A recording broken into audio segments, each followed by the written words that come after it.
Durante la gran explosión, todo nuestro universo, toda la materia, toda la energía que podría llegar a existir se creó en un instante.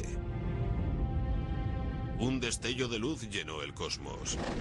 Y mientras el universo se expandía, esa luz iba adquiriendo cada vez mayores longitudes de onda, pasando del rango visible a la zona infrarroja. Hasta que ahora el destello de luz se convierte en un débil resplandor de microondas que llena todo el cielo. El resplandor que Robert Wilson y Arno Penzias detectaron con esta antena. El descubrimiento de Penzias y Wilson sobre el fondo cósmico de microondas es lo que convirtió la cosmología en una ciencia. Entonces nos dimos cuenta de que se estaba haciendo historia. El universo tal y como era entendido por el hombre era diferente al que había sido hasta ayer. De pronto teníamos datos y podíamos poner a prueba una teoría. Teníamos una teoría que decía que el universo había empezado con una gran explosión y que lo que Penzias y Wilson habían visto era el calor residual del Big Bang.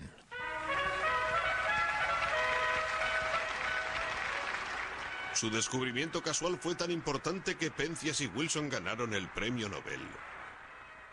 Tengo un recuerdo borroso de la ceremonia de entrega del premio en Estocolmo. Nunca he podido superar la sensación de no estar preparado, de que otras personas son más inteligentes y más sabias que yo. No creo que me abandone nunca esa sensación. Creo que una de las primeras cosas que pensé cuando se anunció la concesión del premio Nobel fue ¿de verdad me lo merezco? ¿Y debe mi nombre figurar en la misma lista que Einstein? Lo cual me parecía totalmente injusto. Pero con el transcurso de los años he llegado a entender que te concedan el premio Nobel por descubrir algo, no por ser la persona más inteligente del mundo. Por eso, aunque había gente más inteligente que nosotros hicimos algo importante y nos merecimos el premio. Ahora que sabemos lo que tenemos que mirar, no es tan difícil detectar el Big Bang. Tomemos, por ejemplo, un aparato de televisión de los antiguos, antes del cable. Todo lo que tenemos que hacer es cambiar de canal hasta situarnos entre dos canales. La mayor parte de la electricidad estática proviene de ondas de radio locales que llegan a estas antenas en forma de cuernos, pero sorprendentemente, alrededor de un 1% de la nieve y el ruido provienen de las microondas producidas en el Big Bang. Ahora mismo estamos oyendo los dolores de parto del cosmos. El descubrimiento del Big Bang fue revolucionario. Pero desde el principio se planteó un problema inquietante. Según esa teoría, el Big Bang lo creó todo, toda la energía y toda la materia del cosmos. En el universo moderno, la materia se concentra en cúmulos, en vastas redes de galaxias en las que apenas hay nada en los vacíos que se forman entre ellas. Pero el resplandor de microondas que habían visto Penzias y Wilson no mostraba ningún tipo de estructura. Y ese es el problema, un problema importante. El resplandor de microondas del Big Bang parecía perfectamente homogéneo, era el mismo en todas partes del cielo. Pero si eso era cierto, entonces el universo que había surgido del Big Bang debería ser igual de homogéneo como esta niebla informe. Entonces, ¿cómo empezó el universo a llenarse de cúmulos de materia? Galaxias, soles y planetas. Puede que aquel primer universo no fuera tan homogéneo como parecía.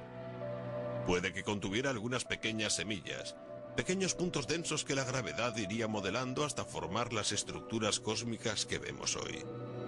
Los cosmólogos pensaron que esas regiones ligeramente más densas del primer universo se mostrarían como puntos brillantes en el resplandor de microondas del Big Bang. Así que se dispusieron a descubrirlos.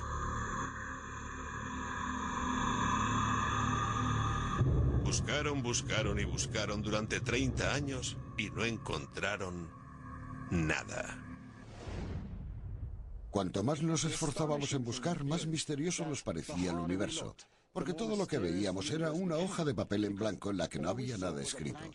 Elegíamos una parte entre 1000 o una entre 10.000 y era una hoja en blanco.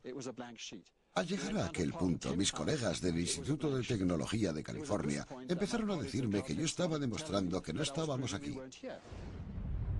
Ni cúmulos, ni galaxias, ni nosotros. Eso era todo lo que las observaciones del resplandor de microondas parecían mostrar.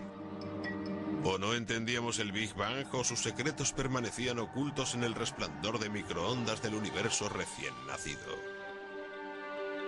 Finalmente los astrónomos quisieron solucionar el asunto de una vez por todas. Este satélite llamado COBE vuela por encima de la atmósfera terrestre y fue diseñado para encontrar los reveladores puntos brillantes incluidos en el aparentemente homogéneo resplandor de microondas, si es que existían. Los miembros del equipo COBE siempre nos planteábamos la misma pregunta. ¿Conseguiríamos detectar esta no uniformidad? Pensábamos que teóricamente debería estar allí. Durante 30 años la gente también lo había pensado. Hizo algunas comprobaciones y no encontró nada, así que no sabíamos si lo veríamos. No era una tarea fácil.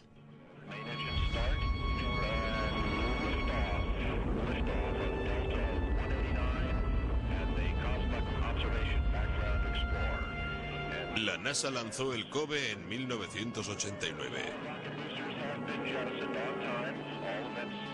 Iba a pasar 2 años cerca de la órbita de la Tierra observando el ruido de microondas, la energía del Big Bang, en cientos de miles de puntos del cielo. Cuando acumuló información suficiente, el COBE envió esto. Un patrón lleno de manchas que puede no significar mucho para la mayoría de la gente, pero para los astrónomos fue toda una revelación. Lo que no hicimos, como dijo alguien, fue ver el rostro de Dios en la imagen del COBE. Lo que vimos fue el espectacular rostro del comienzo del universo, que era justo lo que queríamos ver.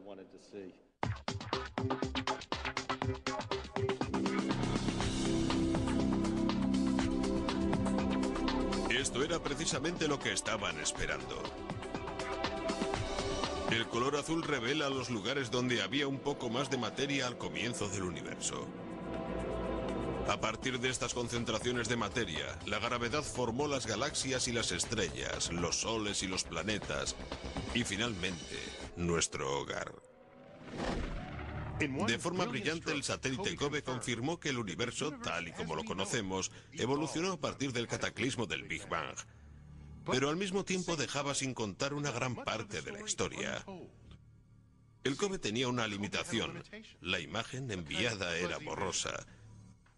Una imagen COBE de mí sería algo así. Se ve que se trata de una cara, pero no se sabe si tengo 20 años o 60 o cualquier otra edad. Lo mismo ocurre con la imagen formada a partir de los datos del COBE. Era demasiado borrosa como para revelar gran cosa de lo que de verdad había ocurrido al comienzo del universo. Era como si hubiéramos visto la Tierra y supiéramos que había océanos y continentes, pero no supiéramos cómo se habían formado los continentes ni cómo se habían formado las cordilleras. Y tampoco supiéramos que hubiera grandes cañones y casquetes polares. El fondo cósmico de microondas lleva codificado en sí mismo una tremenda cantidad de información. ¿Qué edad tiene? ¿De qué está hecho? ¿Cuántos átomos hay en el universo? ¿A qué rapidez se está expandiendo? Y con la información recogida por el COBE no pudimos contestar a ninguna de esas preguntas. En otras palabras, el COBE nos estaba tomando el pelo.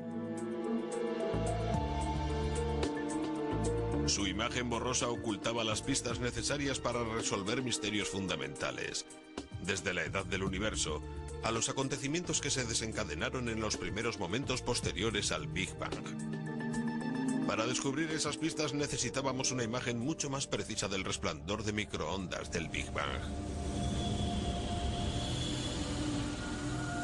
Por eso la NASA se decidió a construir esto, el sucesor del COBE. Un satélite llamado WMAP. La W es en honor del fallecido David Wilkinson, miembro del grupo de Princeton pionero en la búsqueda de los restos del Big Bang. Sus 20 antenas estaban diseñadas para recoger microondas del cosmos con una precisión sin precedentes. Y su innovador sistema electrónico puede dar forma a una imagen ultranítida a partir de las débiles señales recogidas por las antenas. El equipo del WMAP empezó a trabajar en su satélite en 1996 y desde el principio, como recuerda el director del proyecto, Chuck Bennett, el enemigo era Murphy, la ley de Murphy. La ley de Murphy dice que si algo puede fallar, fallará. Y créame, es cierto. Chuck, ¿conoces el problema que tenemos con la base? No, cuéntame, ¿qué ocurre? Así era la vida de Chuck Bennett. Se pasaba la jornada intentando solucionar las inevitables crisis que casi a diario amenazaban el éxito de la misión WMAP. Tardarían al menos 7 años en obtener resultados. Un programa a largo plazo que ofrecía una gran oportunidad a los rivales de la NASA.